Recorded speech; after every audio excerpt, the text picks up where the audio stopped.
वाकई यकीन तो नहीं होता है कि जिस पंडित जवाहरलाल नेहरू के सामने मंच पर बाबा नागार्जुन कविता पढ़ते हैं कि वतन बेचकर पंडित नेहरू फूले नहीं समाते हैं, फिर भी गांधी की समाधि पर झुकझुक फूल चढ़ाते हैं, और नेहरू अपनी ऐसी निष्ठुर आलोचना चुपचाप सह जाते हैं। मगर वही पंडित जवाहरलाल नेहरू द्वारिका प्रसाद मिश्रा की कहानी के इस दूसरे भाग में इतने खुर्राट और खूंखार नजर आते हैं कि दुश्मनी में बदला लेने के लिए उस हद तक चले जाते हैं कि इस कहानी का अंत एक मुख्यमंत्री की तड़प तड़प के हुई मौत से होता है। यकीन नहीं होता है कि नेहरू दुश्मनी में इतने खूंखार भी हो सकते हैं, मगर सच तो सच होता है, और सच बताती है द्वारिका प्रसाद मिश्रा की कहानी की ये दूसरी कड़ी। मगर इस दूसरी कड़ी को आसानी से समझने के लिए हम जरा पहली कड़ी की कुछ झलकियां आपको समझा देते हैं संक्षिप्त रूप से, ताकि दूसरी कड़ी को समझने में आपको सहजता हो सके। तो देखिए, द्वारिका प्रसाद मिश्रा की कहानी का भाग 1 हम अभी 2 दिन पहले आपके सामने लेकर आए थे, जहां हमने बताया था कि कैसे उत्तर प्रदेश की धरती पर जन्म लिया हुआ एक पत्रकार मध्य प्रदेश कांग्रेस का बड़ा नेता बनता है, पटेल गुट का बड़ा नेता बनता है। उसकी कई विषयों पर नेहरू के साथ खुली मतभिन्नता होती है, और इस नेहरू के साथ खुली मतभिन्नता का खामियाजा उसे अपनी मध्य प्रदेश के मुख्यमंत्री की कुर्सी गंवाकर चुकाना पड़ता है, और जिसके बाद अंततः 8 अगस्त 1951 के रोज नेहरू की तिब्बत नीति के विरोध स्वरूप डीपी मिश्रा ने मध्य प्रदेश के सदन के पटल पर अपने कांग्रेस के सभी पदों से इस्तीफा दे दिया। यहां पर समाप्त हुआ था हमारा पहला सत्र, और इसी मोड़ से शुरू होती है डीपी मिश्रा की कहानी की ये दूसरी कड़ी, जहां हम देखेंगे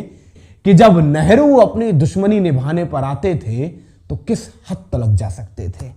क्योंकि जब बरस 1951 में डीपी ने इस्तीफा दिया, तब उसके बाद डीपी भी नेहरू विरोध की किसी अन्य सियासी बिरादरी की ओर देख रहे थे, जहां जाकर वो नेहरू विरोध का परचम भी बुलंद कर सकें और अपना सियासी सफरनामा भी आगे जारी रख सकें। और डीपी की ये तलाश जाकर पूरी होती है प्रजा सोशलिस्ट पार्टी के दर पे। डीपी प्रजा सोशलिस्ट पार्टी में शामिल होते हैं और बरस 1954 में होने वाला मध्य प्रदेश उपचुनाव लड़ने का ऐलान करते हैं। खबर दिल्ली में बैठे नेहरू तक जाती है तो नेहरू मन में संकल्प कर लेते हैं कि किसी भी कीमत पर डीपी को यह उपचुनाव जीतने नहीं देना है। इसके लिए मध्य प्रदेश कांग्रेस को तमाम हिदायतें दी गई, तमाम दिशा निर्देश जारी किए गए। खुद ही सुरेंद्र नाथ झा को बतौर उम्मीदवार डीपी के सामने उतारा गया, मगर फिर भी नेहरू को अंदेशा था कि कहीं डीपी के यार रविशंकर शुक्ला मध्य प्रदेश में रहते हुए डीपी की मदद ना करें। सिर्फ और सिर्फ इसी शक और सुबह में पंडित जवाहरलाल नेहरू ने रविशंकर शुक्ला यानी मध्य प्रदेश के मुख्यमंत्री को भी यह हिदायत दे दी कि आप भी डीपी के चुनाव क्षेत्र से दूर रहेंगे। डीपी को चुनाव कैसे हराना है ये मैं देखूंगा। और इसके बाद कांग्रेस आला कमान की ओर से दिल्ली से तारकेश्वरी सिन्हा को बतौर चुनावी पर्यवेक्षक डीपी की उस एक चुनावी सीट पर भेजा जाता है, जहां तारकेश्वरी सिन्हा जाके डीपी के खिलाफ तमाम बेड़ेबंदी करती हैं, और जिसका अंततः नतीजा यही निकलता है कि मध्य प्रदेश कांग्रेस समिति के चाहने के बावजूद, रविशंकर शुक्ला के चाहने के बावजूद डीपी वो विधानसभा का उपचुनाव हार जाते हैं। और ये डीपी की सियासत के लिए सबसे बड़ा धक्का था, क्योंकि द्वारिका प्रसाद मिश्रा अगर अपनी विधायकी ना बचा पाए तो फिर उन्हें कौन सी पार्टी अपने भीतर शामिल करेगी।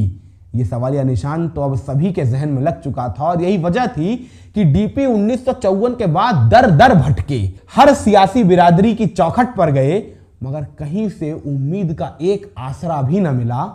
आहिस्ता आहिस्ता द्वारिका प्रसाद मिश्रा मध्य प्रदेश की सियासत में नेपथ्य में जाते हुए नजर आने लगे। वो डीपी जिसके बगैर मध्य प्रदेश की सियासत में कभी पत्ता नहीं डोलता था,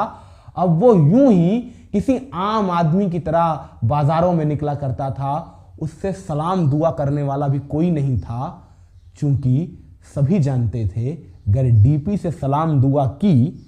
तो फिर कांग्रेस से सलाम नमस्ते हो जाएगा। क्योंकि नेहरू ने मध्य प्रदेश ही नहीं पूरे देश के भीतर ऐसा माहौल बना दिया था कि अगर आप डीपी के साथ हैं तो मतलब मेरे खिलाफ हैं, और नेहरू के खिलाफ रहकर उस दौर में कांग्रेस के वातावरण में कोई रह नहीं सकता था। मगर औरों का तो सोचा जा सकता है, मगर एक दोस्त अपने दोस्त को इस कदर मुसीबत में नहीं देख सकता है। और यही वजह थी कि नेहरू की तमाम हिदायतों के बावजूद मध्य प्रदेश के तत्कालीन मुख्यमंत्री रविशंकर शुक्ला पर्दे के पीछे से डीपी मिश्रा की हर संभव मदद करने की कोशिश करते थे। और जब हालात इस नाजुक मोड़ तक जा पहुंचे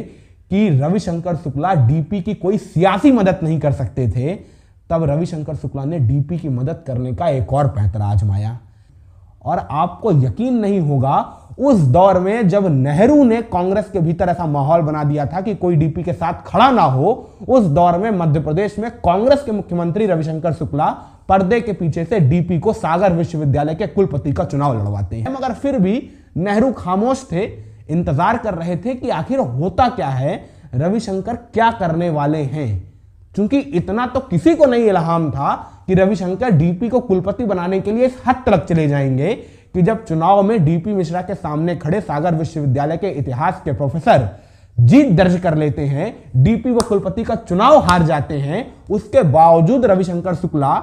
तकनीकी आधार पर सागर विश्वविद्यालय के उस इतिहास के प्रोफेसर का चुनाव रद्द करवा देते हैं, दोबारा चुनाव का ऐलान करवाते हैं और अपने कुलाधिपति होने के अधिकार स्वरूप खुद सागर विश्वविद्यालय में जाकर डेरा डाल देते हैं। मुख्यमंत्री एक विश्वविद्यालय के कुलपति का चुनाव जिताने को लेकर इतना गंभीर शायद ही हिंदुस्तान के इतिहास में कभी नजर आया होगा। मगर रविशंकर शुक्ला अपने दोस्त की मदद करने के लिए हर हद पार करने को तैयार थे। और जाहिर सी बात है, जब मुख्यमंत्री खुद विश्वविद्यालय में डेरा डाल के बैठ जाएगा तो चुनाव तो वही जीतेगा जिसे मुखिया चाहे। तो अंततः डीपी सागर विश्वविद्यालय के कुलपति का वो चुनाव जीत जाते हैं, सागर विश्वविद्यालय के वाइस चांसलर बन जाते हैं। और जब यह खबर रविशंकर शुक्ला की यह हरकत नेहरू को पता चलती है तो नेहरू रविशंकर शुक्ला को हिदायत देता हुआ खुला पत्र लिखते हैं, कोटेड लाइन लिख के कहते हैं कि कृपया कर मध्य प्रदेश के सभी पदों पर कान्य कुब्ज ब्राह्मणों का वर्चस्व बढ़ाना बंद करें, अपना मित्र धर्म किनारे रखें और राजधर्म ऊपर रखें। मगर शायद रविशंकर शुक्ला के जहन पे तब यारी इतनी हावी हो चुकी थी कि वो नेहरू की कोई हिदायत सुनने को तैयार ही नहीं थे। क्योंकि वक्त तो यही बताता है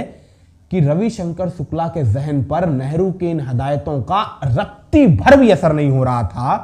क्योंकि तभी तो जो पंडित जवाहरलाल नेहरू रविशंकर शुक्ला को डीपी मिश्रा से दूर रहने की हिदायत इतने बरस से दिए चले जा रहे थे, वही रविशंकर शुक्ला उन्हीं डीपी मिश्रा का नाम 1957 के मध्य प्रदेश के दूसरे विधानसभा चुनाव में संभावित प्रत्याशियों की सूची में डाल देते हैं। माने रविशंकर शुक्ला के जहन में उन दिनों सिर्फ और सिर्फ डीपी ही डीपी चल रहे थे। क्योंकि अगर नेहरू जरा सा भी चल रहे होते तो उन्हें इतना तो इल्हाम होता कि जो नेहरू डीपी का नाम तक सुनना नहीं चाहते हैं, वो नेहरू डीपी का नाम लिए हुए संभावित विधायकों की सूची पर हस्ताक्षर कर कैसे सकते हैं। मगर शुक्ला ने ना आगे सोचा, ना पीछे सोचा, ना दाएं देखा, ना बाएं देखा, सिर्फ और सिर्फ अपने यार को देखा। और अपनी यारी निभाने के इसी सिलसिले में हद तो तब पार कर दी जब द्वारिका प्रसाद मिश्रा का नाम लिए हुए संभावित प्रत्याशियों की उस सूची पर हस्ताक्षर लेने के लिए खुद मुख्यमंत्री रविशंकर शुक्ला नेहरू से मिलने दिल्ली पहुंच गए। वहां जब नेहरू ने वो सूची देखी तो नेहरू का माथा ठनका और नेहरू ने तत्काल तो रविशंकर शुक्ला से कहा कि फिलहाल आप अपने आवास पर जाइए, सूचना आप तक पहुंच जाएगी, तब तक इंतजार करें। मगर ये इंतजार रविशंकर शुक्ला को करना था, नेहरू को नहीं। क्योंकि नेहरू द्वारिका प्रसाद मिश्रा के नाम लिए हुए उस सूची को देखते ही मन बना चुके थे कि अब बस बहुत हुआ, अब यह नहीं चलने वाला है कि भोपाल के भीतर बैठकर मध्य प्रदेश की धरती पर रविशंकर शुक्ला नेहरू के दुश्मन को शय पे शय देते चले जाएं और नेहरू मध्य प्रदेश के मुखिया की कमान अभी भी उसी के हाथों में रखें। नेहरू ने तत्काल मध्य प्रदेश के मुख्यमंत्री की रवानगी की तैयारी कर दी। और जब रविशंकर शुक्ला के दर पे सूचना पहुंची तो वो सूचना संभावित विधायकों की सूची पर नेहरू के हस्ताक्षर की नहीं थी, बल्कि नेहरू के हस्ताक्षर लिए हुए उस प्रपत्र की थी जिस पर लिखा था कि अब वल्लभ भवन का दरवाजा बंद कर राजभवन की राह पकड़ लें और राज्यपाल बन अपना वानप्रस्थ भोगें। सक्रिय सियासत के दिन चुक गए आपके। अब जाहिर सी बात है, रविशंकर शुक्ला ने तो यह ख्वाब में भी नहीं सोचा था कि वो संभावित विधायकों की सूची पर हस्ताक्षर कराने जाएंगे और अपनी मुख्यमंत्री की कुर्सी गंवा कराएंगे। अब इस खबर के बाद लगा झटका था या कोई अन्य वजूहात, मगर रविशंकर शुक्ला के घर जिस शाम उनकी मुख्यमंत्री की रवानगी का यह खत पहुंचा था, उसी रात रविशंकर शुक्ला को हृदयाघात हो गया। रविशंकर शुक्ला की दिल्ली में ही मौत हो गई। दिल्ली गए रविशंकर शुक्ला, वापस मध्य प्रदेश लौटकर आए ही नहीं, आई तो उनकी लाश। और वाकई जब मध्य प्रदेश की धरती पर मध्य प्रदेश के पहले मुख्यमंत्री रविशंकर शुक्ला की शव यात्रा निकल रही थी, तो वो महज रविशंकर शुक्ला की शव यात्रा नहीं थी, वो डीपी की उम्मीदों का जनाजा था, जिसके बाद अब डीपी के लिए इस सियासत में संभावनाओं का हर आसरा छिन चुका था। क्योंकि अब डीपी को हर वक्त शय देने वाला, उनका ख्याल रखने वाला, उनके लिए प्रधानमंत्री पंडित जवाहरलाल नेहरू की मुखालफत सहने वाला उनका यार तो इस दुनिया से जा चुका था। अब कौन देगा डीपी को सहारा, कौन संवारेगा डीपी का सियासी मुस्तकबिल नेहरू के खिलाफ खड़े होके? ये न डीपी को इल्हाम था, न उस दौर में सियासत के किसी किरदार को